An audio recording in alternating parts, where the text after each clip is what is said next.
on Saturday, so what's their issues? We had a pretty good game plan going into the week. We went over some things. We had a great week of practice, and we were just able to execute. And how much you're an experienced guy, kind of, but not a young guy, but some of the young guys, how much development did they make? Was there something that the veterans did to kind of bring them along and make sure they were up to speed? Just keep improving every week. We've been trying to do that, keep getting better and better.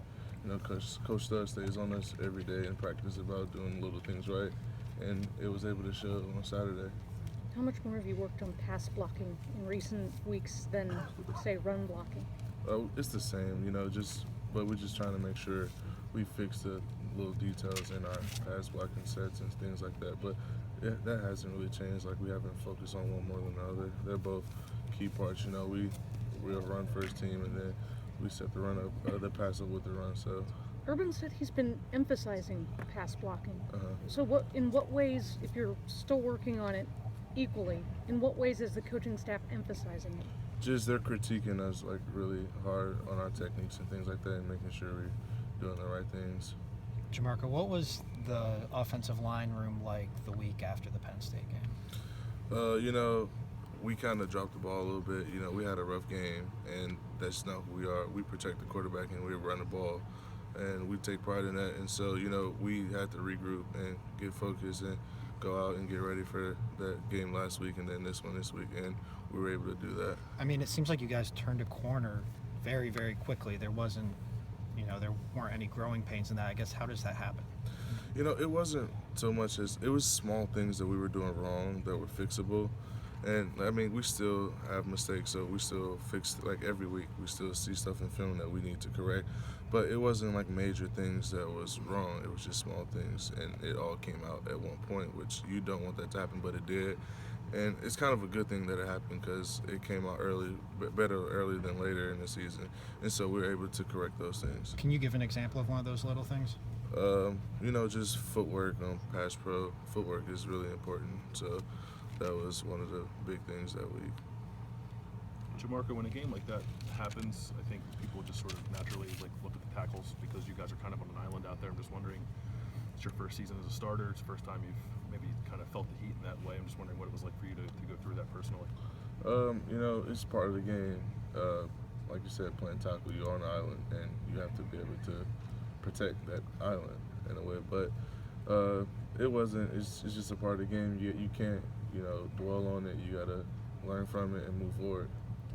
They played games with you guys, though. I mean, they ran some stunts and twists and things like that. And until you go through some of that, do you really, you have to experience some of those things to get used to them. You know what I mean, Jamarco? Yeah, definitely. Like I said, it was a great learning experience. You hate to have it happen with the loss, but it was great to learn from.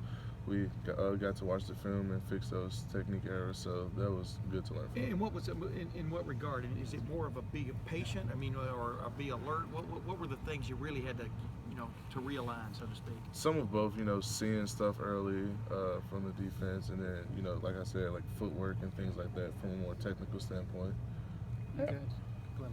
Billy Price is pretty respectfully combative when he talks to us.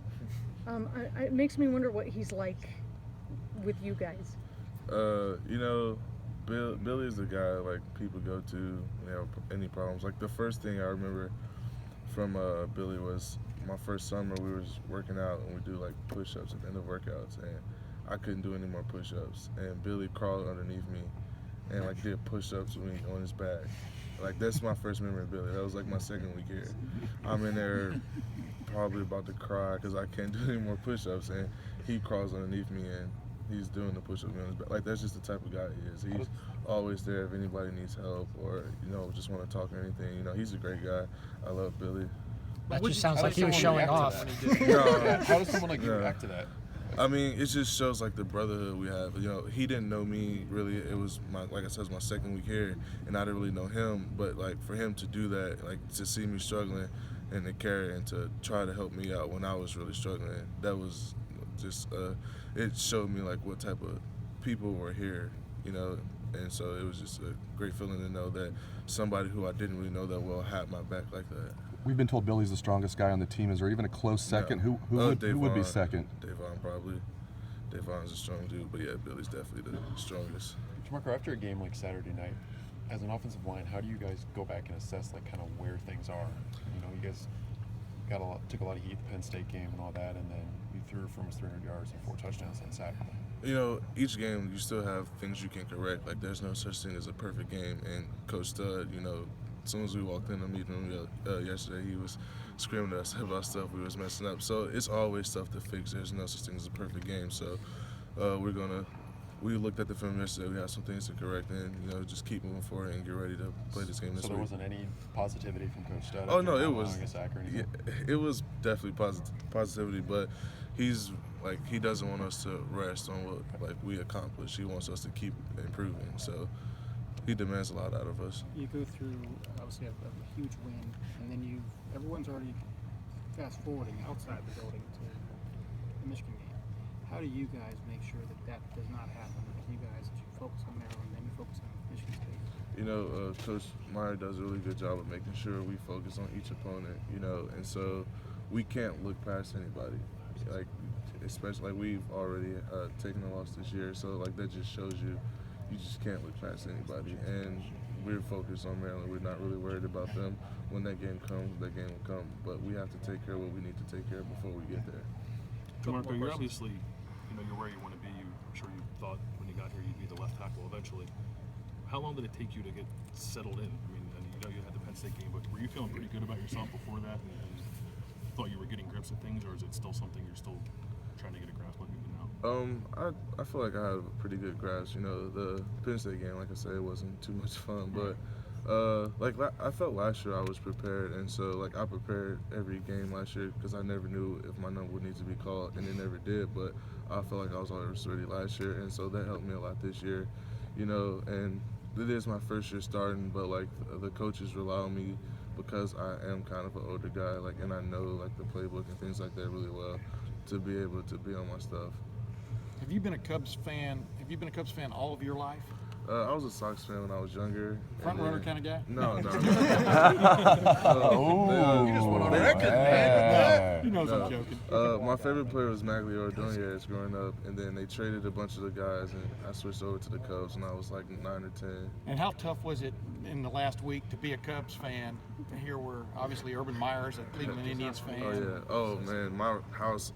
3 of my roommates are from Cleveland, and then Sam, he was cheering for the Indians too. So I was hearing it when they was down 3-1, and then you know we started coming back, and they started getting a little bit more quiet, and then I was the one celebrating. And then how sweet was it at the end for you? It was great. You know, I stayed up late, probably shouldn't have, but I stayed up to make sure I watched the ending of that game. It was just a great feeling, and then seeing like all the people back home who I'm still in touch with.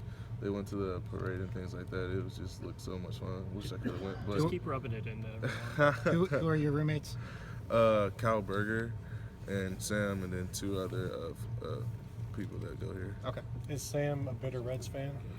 He's a Reds fan, but he was cheering for the Indians. Calm down, girl. Thanks, everyone.